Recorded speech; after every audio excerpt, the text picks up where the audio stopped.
So it looks like we have the so-called slate for the 2018 Rubber Dickies. So you guys better get ready.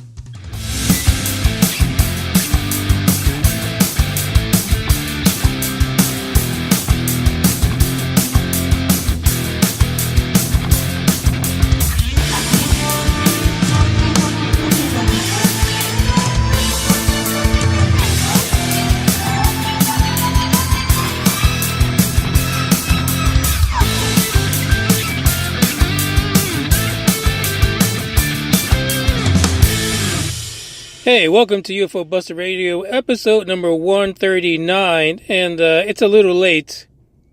Started this week a little late because it's been hectic in the land of moonrakers.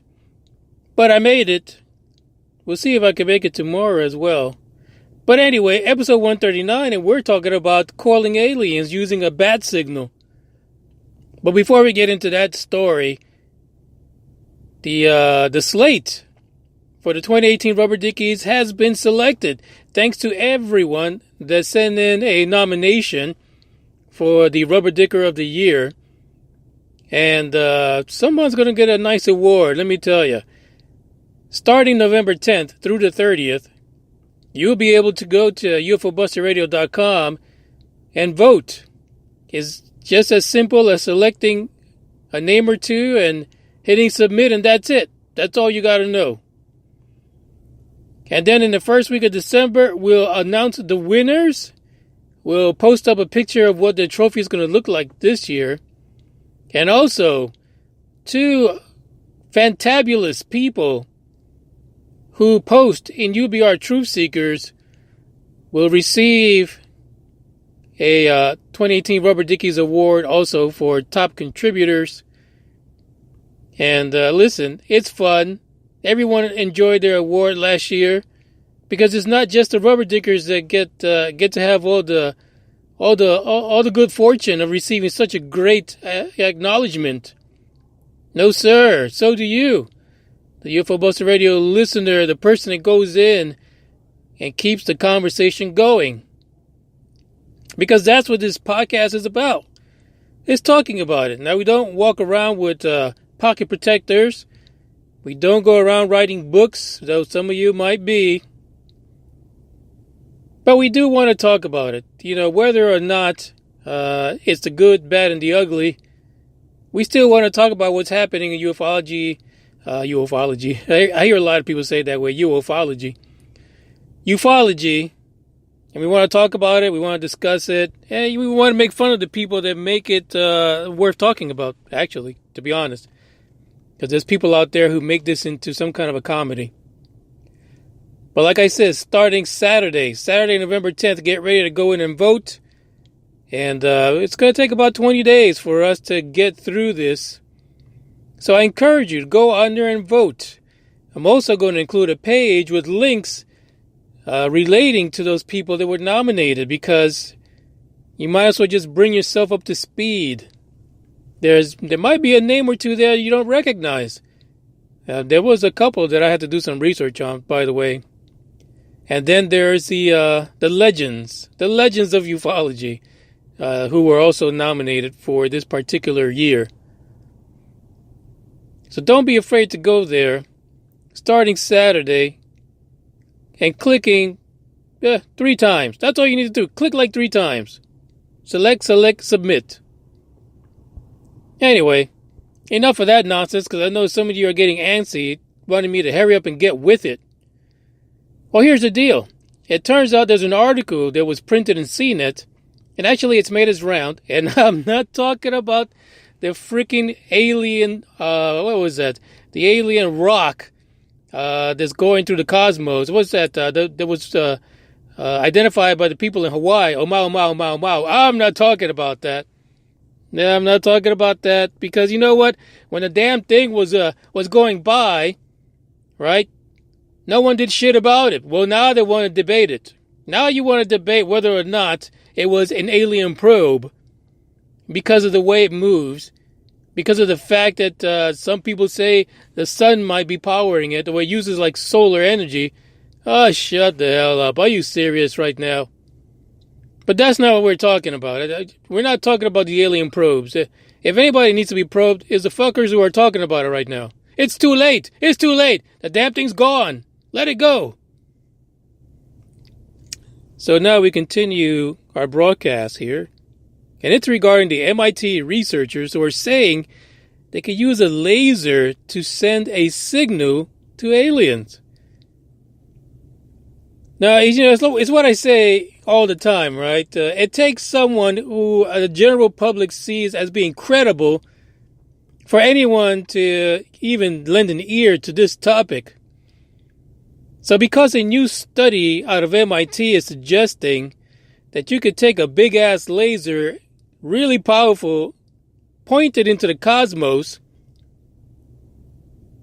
and possibly reach out and touch someone or something. The study is proposing that a high-powered laser could send a signal into space and that it could basically stand out from most of the energy that one would normally find in the deep darkness. I mean, really. As a matter of fact, the paper even says that a strong enough laser may even be able to stand out for an alien, even if they were looking at our sun. The paper, which was published this past Monday in the Astrophysical Journal, my sign is Aries. I'm sorry. It's been that kind of a week, people. Anyway, the Astrophysical Journal. It was published on Monday. Author James Clark. He's a graduate student at MIT's Department of Aeronautics and Astronautics. And he said in a statement this week, I don't know if intelligent creatures around the sun would be their first guess, but it would certainly attract further attention. He's basically saying that someone would say, oh shit, what's that weird light coming from beside that distant star? Kind of like we do all the time. The paper, of course, says that it is suggesting that a 1 to 2 megawatt laser pointed through the mirrors of a massive telescope could get the job done. And it just so happens that the 30-meter telescope that is being planned in Hawaii might be the one that can do it. Basically, it's going to make it into a planet-sized lighthouse. Now, this is fascinating, too, because about a week ago, it turns out that the people in Hawaii, or their Supreme Court, decided to give the go-ahead for this gigantic telescope. And if you look at the logo for this particular episode, the picture, it is a rendering of what that telescope could look like. And it has a little bit of an emission coming out of it, a light emission. Don't think it'll look that way, but it's a rendering of what it possibly could look like when you probe it with a gigantic laser. Now, the idea behind this is that you could, send a handshake maybe, send a signal, use Morse code, send some kind of a pulse, a mathematical pulse, some shit like that, that's going to catch an alien's eye and say, oh, we've got something. The question is, are we looking for those kind of things out there? I mean, it's a great idea, MIT guy. It's a great idea. Now, the article is linked in the description in case you want to take a look at it. Now, they did point something out because the late Stephen Hawking made a statement not too long before he passed. And he said, stop fucking with aliens. That's pretty much what he said. Yeah, I'm sure he's a gentleman.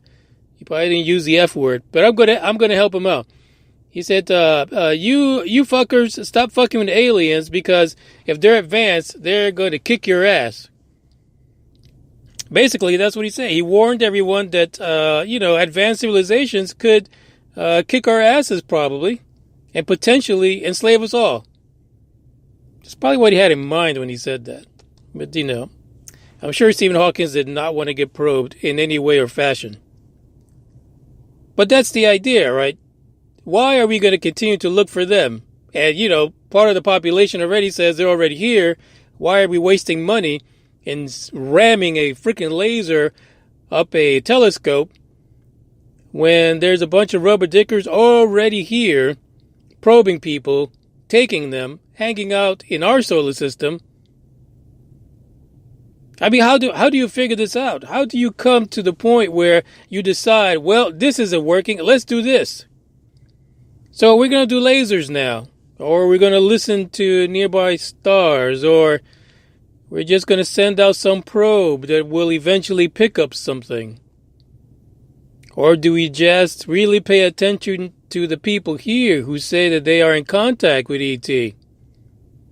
Maybe they should get some attention sometimes. Maybe MIT should go and talk to them. Maybe MIT should keep their eyes to the sky around the planet. Maybe talk to people who have been abducted, like Travis Walton. I guess you could say that there's more than one way to skin a cat, but shit, this cat's got no skin anymore. It's just all meaty. It's all just blood and muscles right now because no one is getting to the bottom of this. So, as far as this article, there's more to it. The link is in the description, so check it out if you have time to read it. If not, just take my fucking word for it because I am Manny Moonraker and I did approve this message. And as for Mau, sorry. But if you are a probe, you should probably turn your ass around because we've got some questions for you, buddy. We want to know if you're alien or not. If you've got some kind of solar engine in there somewhere. Otherwise, no fucks given. You keep going. We don't need no kind of nonsense on this planet. We got plenty.